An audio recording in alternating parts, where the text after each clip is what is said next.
الحمدللہ رب العالمین والصلاة والسلام علی سید الانبیاء والمرسلین وعلی آلہ وصحبہ اجمعین ومن تبع بإحسان الی یوم الدین اما بعد فاعوذ باللہ من الشیطان الرجیم بسم اللہ الرحمن الرحیم۔ دوستو، میں نے سوچا کہ ربیع الاول کا مہینہ ہے تو میں اپنے تئیں تھوڑی سی کوشش کرتا ہوں آپ کے ساتھ نبی اکرم صلی اللہ علیہ وسلم کے بارے میں تھوڑی بات کرنے کے لیے۔ اس بات کرنے سے پہلے سب سے پہلے تو میری گزارش ہے کہ آپ خلوص دل و نیت سے اور اہتمام کے ساتھ آپ صلی اللہ علیہ وسلم پہ درود بھیجیں، سلام بھیجیں، کیونکہ اللہ تعالیٰ بھی قرآن میں کہتے ہیں ان اللہ و ملائکۃ یصلون علی النبی یا ایھا الذین آمنوا صلوا علیہ وسلم تسلیما۔ اس لیے ہم پہ بھی فرض ہے کہ اگر اللہ اور اس کے فرشتے بھیجتے ہیں، درود سلام پڑھتے ہیں تو ہم بھی پڑھیں۔ اللہم صلی وسلم و بارک علی سیدنا و حبیبنا و مولانا محمد وعلی آلہ وصحبہ اجمعین برحمتک یا ارحم الراحمین۔ اور یہاں میں نبی اکرم صلی اللہ علیہ وسلم کی ولادت کے حوالے سے بات کرنا چاہوں گا تو سب سے پہلے تو اللہ کا صد شکر ہے کہ اس نے ہمیں مسلمان پیدا کیا، کلمہ گو گھرانوں میں پیدا کیا اور نبی اکرم رحمۃ للعالمین کا ہمیں امتی بنایا۔ یہ اللہ تعالیٰ کا سب سے پہلا احسان ہے ہم پہ، اور افضل ترین احسان جو ہے وہ جہانوں پہ اور دنیا پہ اور جہاں تک آپ کے تصورات ہیں، زمین و مکان جتنے بھی ہیں، وہ اللہ تعالیٰ کا جو اعلیٰ ترین، اللہ کی ذات اقدس کا جو اعلیٰ ترین احسان ہے، جو افضل ترین احسان ہے، وہ نبی اکرم صلی اللہ علیہ وسلم کا مابعوث کرنا ہے اور ان کا انسانوں کے لیے رحمت للعالمین بنانا ہے۔ اب جب تک ہم اس کا احساس نہیں کرتے، جب تک ہمیں اس چیز کا ادراک نہیں ہوتا کہ نبی اکرم صلی اللہ علیہ وسلم ہمارے لیے کتنے بڑے نجات دہندہ، غمخوار اور ہمارے لیے رحمت کا باعث ہیں، تب تک ہم شاید اس سوچ کو نہیں پا سکتے جس کا اللہ تعالیٰ نے قرآن میں ہمیں بتایا ہے کہ یہ کتنی بڑی نعمت ہے۔ لقد من اللہ علی المؤمنین اذ بعث فیہم رسول من انفسہم یتلو علیہم آیاتہ ویزکیہم ویعلمہم الکتاب والحکمہ وإن کانوا من قبل فی ضلال مبین۔ یعنی اللہ تعالیٰ جب یہ کہتے ہیں لقد من اللہ علی المؤمنین، کہ اللہ نے مومنین پہ یہ بہت بڑا احسان کیا، اذ بعث فیہم رسول، کہ اس نے اس میں اپنا رسول جو ہے وہ پیدا کیا، اپنا رسول کو مابعوث فرمایا۔ اذ بعث فیہم رسول من انفسہم، انہی میں سے رسول جو ہے وہ مابعوث کیا، یتلو علیہم آیاتہم ویزکیہم ویعلمہم الکتاب والحکمہ، جو ان کو اللہ کی آیات جو پڑھ پڑھ کے سناتے ہیں، ان کا تزکیہ کرتے ہیں، ان کو پاک صاف کرتے ہیں، ان کو علم اور حکمت کی جو باتیں کتاب میں سے علم و حکمت کی باتیں جو ہیں وہ سکھاتے ہیں۔ وَإِن كَانُوا مِن قَبْلُ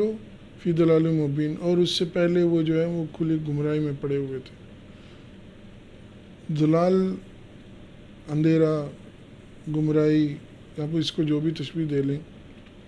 تو اللہ تعالیٰ کا یہ بہت بڑا احسان ہے کہ اس نے نبی اکرم صلی اللہ علیہ وسلم کو، جیسے اللہ نے ایک اور جگہ پہ کہا کہ وَمَا أَرْسَلْنَاكَ إِلَّا رَحْمَةً لِّلْعَالَمِينَ، اللہ نے آپ کو تمام جہانوں کے لیے رحمت بنا کر بھیجا۔ تو یقیناً یہ سوچنے کا مقام ہے کہ وہ جو مجسم رحمت ہمارے لیے آئے، ہم ان کے نقش پا یا ان کی پیروی میں کتنے مخلص اور کتنے ایمانداری کے ساتھ آپ کی سیرت پاک کا جو ہے یا آپ کے اسوہ مبارک جو ہے اس کو ہم فالو کرتے ہیں۔ دیکھیں ایک سیدھی سی بات ہے، اگر ہم نبی اکرم صلی اللہ علیہ وسلم کی سیرت کا مطالعہ کریں اور اپنی زندگیوں میں عام کریں اور کوشش یہ کریں کہ ہمارے جتنے بھی کام ہیں وہ آپ کے احکامات اور اللہ تعالیٰ کی، حضرت عائشہ رضی اللہ تعالیٰ عنہ کسی نے پوچھا کہ آپ کے اخلاق کے بارے میں پوچھا تو آپ نے کہا کانا خلق القرآن، آپ کا اخلاق تو قرآن ہی ہے۔ تو قرآن جو ہے نبی صلی اللہ علیہ وسلم فرمایا کہ قیامت کے دن جب میزان لگے گا تو سب سے بھاری جو ہوگا وہ اخلاق ہوں گے۔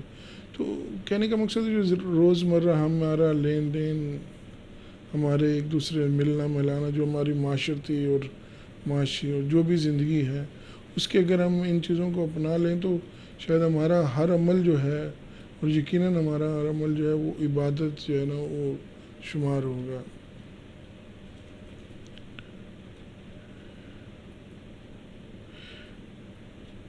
نبی اکرم صلی اللہ علیہ وسلم کے جو اخلاق ہیں، اخلاق حسنہ ہیں، کتنے سے سالوں سے 1400 سال سے لوگ جو ہیں اس پہ مسلسل لکھ رہے ہیں۔ اور آپ یوٹیوب پہ جائیں یا جدید سوشل میڈیا پہ جائیں تو وہ لوگ جو یورپ میں مسلمان ہو رہے ہیں یا امریکہ میں ہو رہے ہیں یا دنیا بھر میں ہو رہے ہیں، ان کا جو ریسرچ ہے، جس طرح وہ جس پہلو سے وہ دیکھتے ہیں، قرآن کھولتے ہیں تو ان کو وہ ہدایت جلدی سے مل جاتی ہے، اسی طرح ان کو نبی اکرم صلی اللہ علیہ وسلم کے کردار سے وہ سلوشن سارے مل جاتے ہیں، جو ہمارے ہاں چاہے وہ سیاسی حلقہ ہو، چاہے وہ ہمارے دوسرے حلقہ ہوں، ان میں وہ چیزیں جو لوگوں کو دکھائی نہیں دیتی، اور آپس میں جو اناد ہے یا جو وہ حلقہ یاروں تو بریشم کی طرح نرم، رزم حق کو باطل ہو تو فولاد ہے مومن، ہم نے وہ اقدار جو ہے نا وہ کھو دیے ہیں۔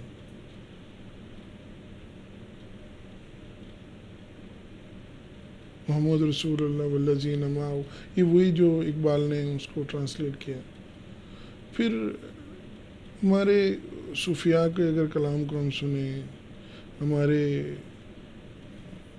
ندوی صاحب کے مدراس کے خطبات ہیں، میں اکثر کہتا ہوں کہ وہ پڑھیں تو نبی اکرم صلی اللہ علیہ وسلم کی جو ذات اقدس ہے اس کا ہمیں ادراک ہوتا ہے کہ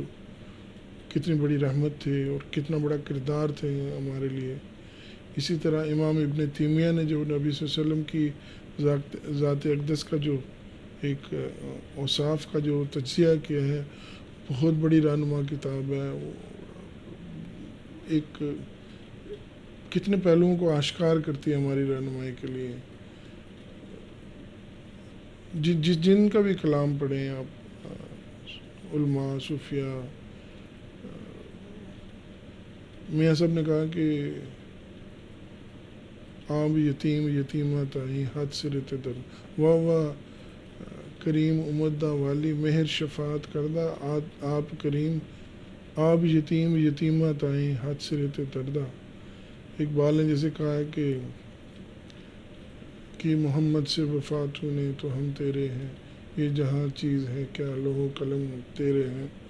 تو یہ مولانا حالی کی مسدس حالی، میں اکثر بچوں سے بھی کہتا ہوں، سب سے کہتا ہوں کہ وہ پڑھا کریں۔ وہ نبیوں میں رحمت لقب پانے والا، وہ اپنے پرائے کا غم کھانے والا، وہ مرادیں غریبوں کی بھر لانے والا، وہ مطلب کتنے سلیل اور کتنے آسان طریقے سے وہ ہمیں جوڑنے کی کوشش کی جاتی ہے، لیکن کتنے لوگ ہیں جو اس پہ اپنا وقت لگاتے ہیں.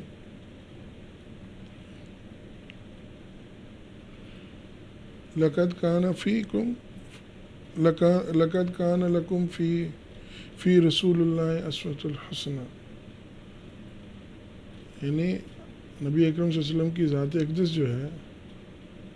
اگر وہ ما ارسلناک الا رحمۃ للعالمین بنا کے بھیجا ہے، تو وہ جب ان کا وجود ہمیں سکھانے کے لیے تاکہ کل ہمارے پاس کوئی عذر نہ رہے. تو حیات طیبہ کا مطالعہ بہت ضروری ہے ہماری رہنمائی کے لیے. کبھی کبھی جب ہم سیرت نبی صلی اللہ علیہ وسلم یا قرآن کھولتے ہیں تو دکھ ہوتا ہے، ہم آگے بڑھ نہیں پاتے، آیات پڑھتے ہیں تو اسی پر رک جاتے ہیں کہ وہ کتنا بڑا جو ہے وہ رہنمائی کا ذریعہ ہمارے لیے. مجھے یاد ہے جب ہم چھوٹے تھے تو اللہ جنت بخشے ہماری امی جو ہیں وہ نعت پڑھا کرتی تھی، گھر میں کتابیں پڑھی جاتی تھیں، تو وہ اس وقت ہی میں سو جاؤں مصطفیٰ کہتے کہتے، کھلے آنکھ صلی اللہ کہتے کہتے، وہ مائیں جو تھی نا وہ اتنا کچھ سکھاتی تھیں کہ وہ ایک دن میں نے اچانک وہ سنی، ایک قوالی جو تھی نا وہ تو نعت پڑھا کرتی تھی کہ بیڑا مدینے والا لیندہ پہ اتاریاں، جس نے جانا مدینے وہ کر لو تیاری. تو یہ دین سے محبت اور یہ اجتماعی ہمارا ایک ذریعہ ہے، اگر ہم جو ہے نا وہ اس کو نہ کریں، آپس میں زیادہ سے زیادہ نبی صلی اللہ علیہ وسلم کا چرچا کریں، اس نعمت کا چرچا کریں. جب کچھ ملتا ہے تو وہ دوسروں کے ساتھ بانٹی بھی جاتی ہے. ہم آپس میں ہونا چاہیے. میرے نبی مطلب ایک دن میں نے ابا جی سے، اللہ جنت بخشے ان کو، تو میں نے ان سے پوچھا کہ ابا جی آپ کے نزدیک دین کیا چیز ہے؟ تو انہوں نے کہا اتے اللہ دا نام تے تھلے محمد دی تھا. تو میں نے کہا بس میں سمجھ گیا. دو الفاظ ہیں، دو جملے ہیں، اسی میں ساری بات ہوگی. اس سے اگر کوئی ہٹ کے ہے تو وہ ضلالت ہے، گمراہی ہے.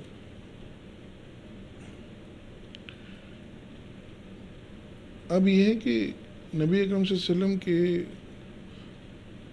مرتبے کو سمجھنے کے لیے ہمیں مقام مصطفیٰ عند اللہ،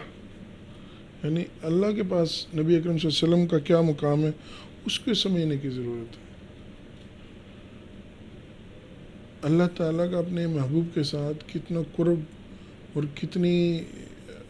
کتنا تعلق ہے، اس کو اگر ہم سمجھنا چاہیں تو اللہ تعالیٰ نے، صحابہ اکرام نے جب آپ سے بیعت کی، حضور صلی اللہ علیہ وسلم کے ہاتھ پہ بیعت کی، تو اللہ تعالیٰ نے اس میں کہا کہ ان الذین یبایعونک انما یبایعون اللہ ید اللہ فوق ایدیہم. یہ جو لوگوں نے آپ کے ہاتھ پہ بیعت کی ہے نا، اللہ نے اس کو اپنی طرف منسوب کر لیا اور کہا کہ یہ ایکچولی اللہ کے ہاتھ پہ بیعت کی ہے. اللہ کا ہاتھ ان سب کے اوپر اللہ کا ہاتھ ہے. پھر جب جنگ بدر کا واقعہ آیا تو نبی اکرم صلی اللہ علیہ وسلم نے مٹھی میں خاک لے کے کافروں کی طرف پھینکی، تو اللہ تعالیٰ نے اس صدا کو بھی اپنی طرف جو ہے وہ منسوب کر لیا اور کہا کہ یہ خاک جو ہے یہ آپ نے نہیں پھینکی بلکہ یہ اللہ نے پھینکی ہے. پھر نبی اکرم صلی اللہ علیہ وسلم کے ساتھ اللہ تعالیٰ کی محبت کا اسی سے اندازہ لگائیں کہ اللہ نے کہا کہ جس شہر مکہ ہے جو، اس کو اللہ اس لیے پسند کرتا ہے کہ آپ اس شہر میں رہتے ہیں. پھر جب لوگوں نے آپ کو تانا دیا آپ کے اولاد نرینہ کے حوالے سے، تو اللہ تعالیٰ نے انا اعطیناک الکوثر فصلی لربک وانحر، انا اعطیناک الکوثر، ہم نے تو آپ کو کوثر عطا کر دیا، آپ نے تو کتنے پیاسوں کی جو پیاس بجھانی ہے، آپ تو رحمت ہے دنیا کے لیے. تو اس کے ساتھ ہی اللہ تعالیٰ نے نبی اکرم صلی اللہ علیہ وسلم کو یہاں تک کہہ دیا کہ ورفعنا لک ذکرک، ہم نے تو آپ کا ذکر جو ہے وہ اتنا بلند کر دیا ہے. آپ دیکھیں نا کہ پریکٹیکل لائف میں کتنا کچھ لکھا جا رہا ہے سالوں سے. حضور اکرم صلی اللہ علیہ وسلم کتنے 1.3 بلین مسلمان جو ہیں اس وقت دنیا میں ہیں. پھر آپ اذان کی جو سفر ہے اذان کا، دنیا کے ایک کونے سے شروع، سماٹرا سے شروع ہوتی ہے تو پھر کہاں سے لاطینی امریکہ میں جب وہ اذان صبح کی ہو رہی ہوتی ہے، ادھر عشاء کی ہوتی ہے، ادھر فجر کی ہوتی ہے تو ادھر عشاء کی ہو رہی ہوتی ہے. تو جہاں پہ اللہ اکبر اللہ اکبر اللہ اکبر بلند ہو رہا ہے، اشہد ان لا الہ الا اللہ، وہیں پہ اشہد ان محمد رسول اللہ بھی بلند ہو رہا ہوتا ہے. تو یہ ذکر اللہ نے جو ہے نا نبی صلی اللہ علیہ وسلم سے محبت کے طفیل اتنا بلند کیا ہے کہ اس پہ تو کبھی خاموشی طاری نہیں ہوتی. یہ تو مسلسل ایک صدائے جو ہے نا وہ بلند ہوتی رہتی ہے. پھر اللہ تعالیٰ نے قرآن میں نبی اکرم صلی اللہ علیہ وسلم کے حوالے سے کہا ہے کہ لِتُؤْمِنُونَ بِاللَّهِ وَرَسُولِهِ وَتُعَزِّرُوهُ وَتُوَقِّرُوهُ وَتُسَبِّحُوهُ بُكْرَةً وَأَصِيلًا. اے لوگو تم اللہ اور اس کے رسول پر ایمان لاؤ اور رسول کی تعظیم اور توقیر کرو. اس سے ہمیں یہ سمجھ آتی ہے کہ دین اسلام کے دائرے میں، شریعت اور قرآن کے احکامات کے دائرے میں ہم نبی اکرم صلی اللہ علیہ وسلم کی توقیر کریں، عزت کریں اور ایمان لانے کے ساتھ ساتھ، اور جو ہے ان کے لیے جتنا زیادہ ہم مددگار ثابت ہوں ان کے مشن کے لیے، اس کے لیے ہم اپنے آپ کو جو ہے نا وہ شامل حال رکھیں.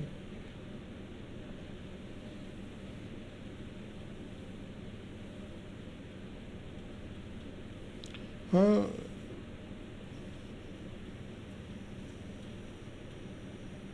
وہ جو یریدون لیطفئوا نور اللہ بافواہہم، اللہ کے نور کو وہ جو پھونکوں سے بجھانا چاہتے ہیں، اللہ نے تو وعدہ کیا کہ میں نے اپنا نبی اس لیے بھیجا کہ اس نور کو جو الگ کل تمام جو دین ہیں ان کے اوپر یہ حاوی ہو جائے اور یہ نور جو ہے یہ پھیلے گا. لیکن یہ اگر کافر بجھانا چاہتے ہیں تو اگر بجھا سکتے ہو تو یہ پہلے والے بجھا لیتے، تو وہ نہیں بجھا سکے. اب دیکھیں نا کہ نبی اکرم صلی اللہ علیہ وسلم کے اطاعت اور فرما برداری جو ہے، اللہ تعالیٰ نے قرآن میں کہا کہ نبی اکرم صلی اللہ علیہ وسلم کی اطاعت جو ہے یہ دراصل اللہ کی اطاعت ہے. اب یہاں تک بھی کیا قرآن میں اللہ نے کہا کہ یا ایھا الذین آمنوا لا تقدموا بین ید اللہ و رسولہ، اے ایمان والو اللہ اور اس کے رسول سے آگے جو ہے وہ چلنے کی کوشش مت کرو، آگے نہ بڑھو. یعنی یہ آج بھی یہ اصول ہم پہ لاگو ہے کہ ہم جو ان کے احکامات اللہ کے اور اس کے رسول کے احکامات ہیں اس سے تجاوز نہ کریں، اس کی حد کو نہ توڑیں، بلکہ احترام اور اس کو ملوث خاطر رکھیں. اسی طرح اس عظیم ہستی رحمت للعالمین اور ہمارے ذریعہ نجات شافع روز محشر، ان کو اللہ تعالیٰ نے کہا قرآن میں کہ آپ ان کو جس طرح آپ آپس میں ایک دوسرے کو بلاتے ہو اس طرح مت بلایا کرو، ان کو احترام تعظیم کے ساتھ بلاؤ. اسی لیے جب بھی نبی اکرم صلی اللہ علیہ وسلم کا نام لیا جائے، جیسے پہلے بھی کہا کہ اللہ اور اس کے فرشتے جو ہیں وہ نبی اکرم صلی اللہ علیہ وسلم پر درود بھیجتے ہیں، تو میں ایسے سوچ رہا تھا کہ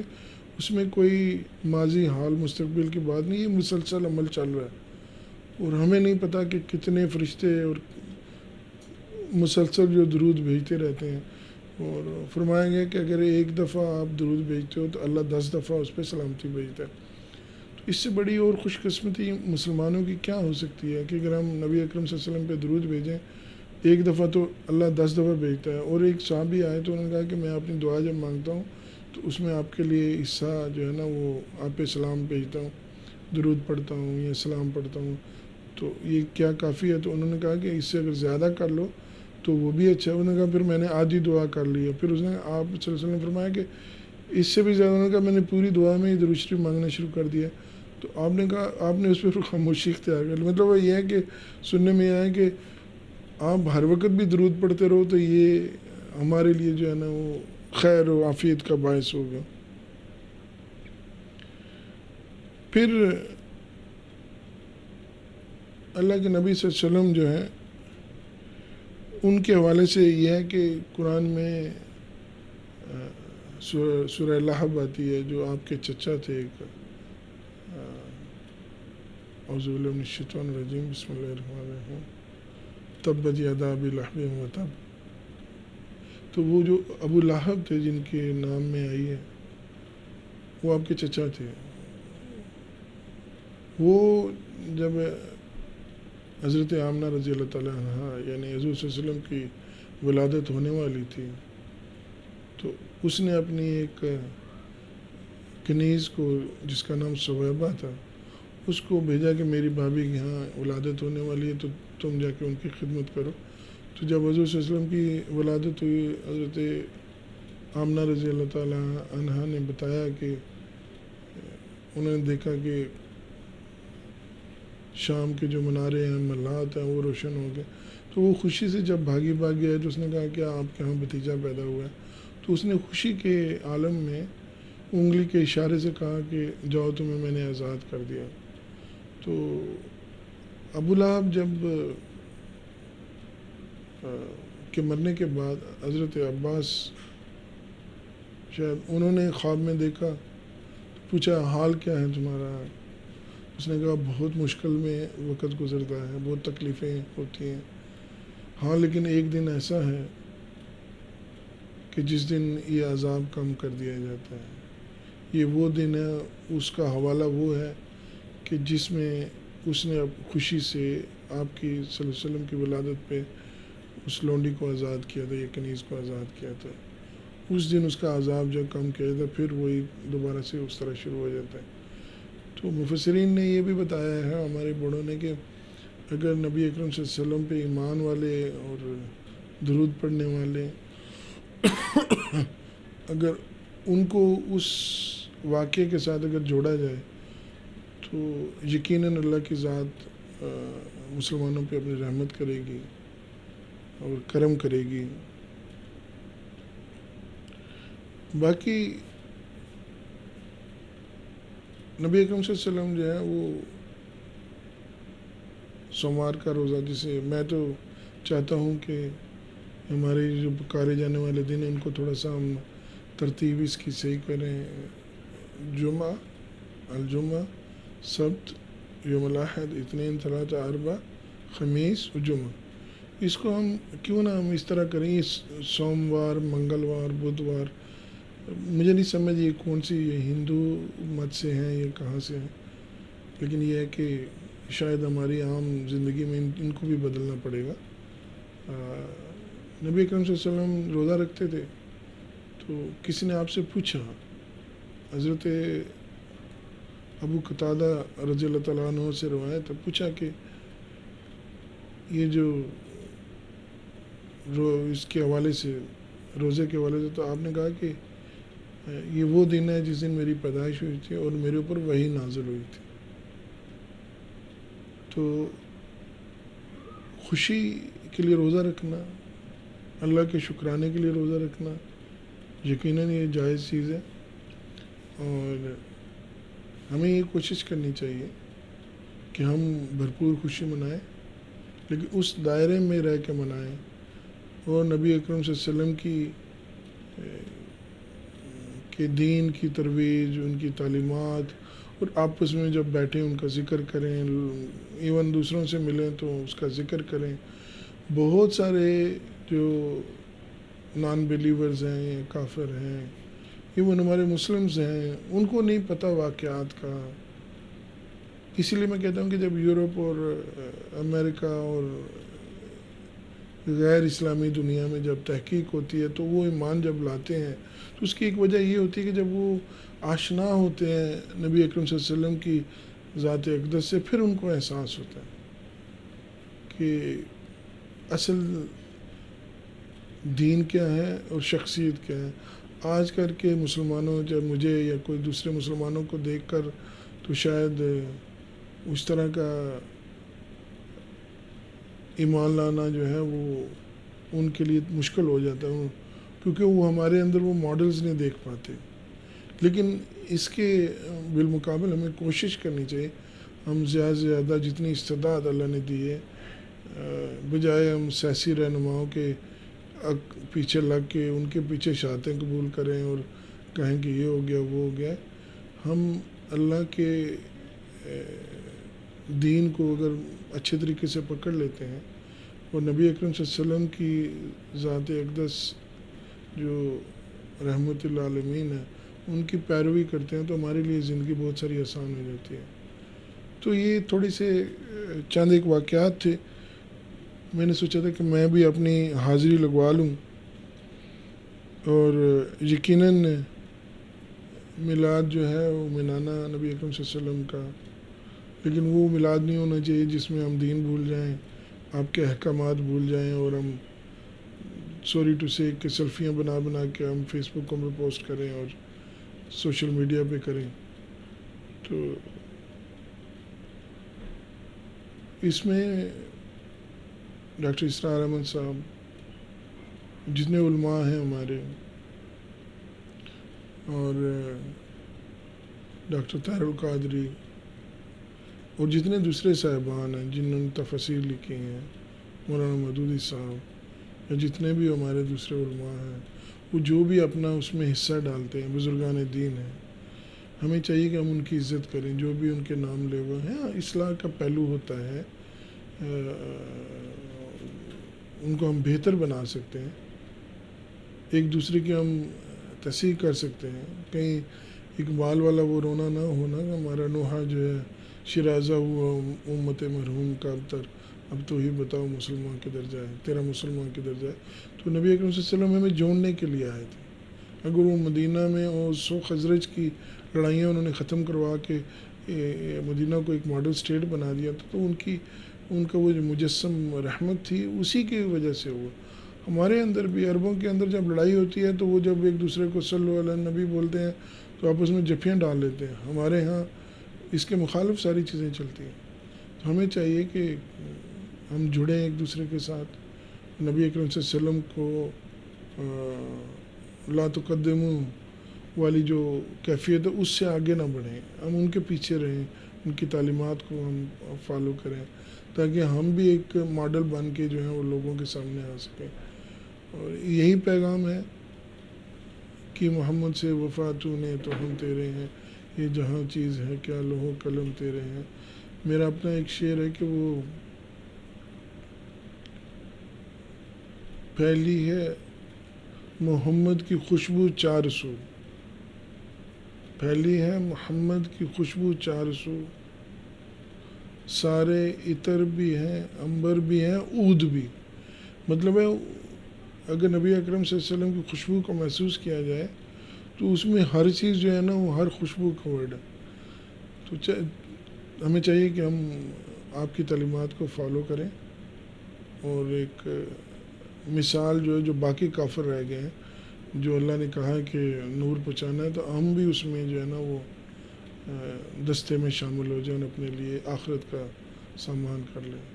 صلی اللہ تعالی علی حبیب محمد وعلی آلہ وصحبہ وبارک وسلم. الحمدللہ رب العالمین.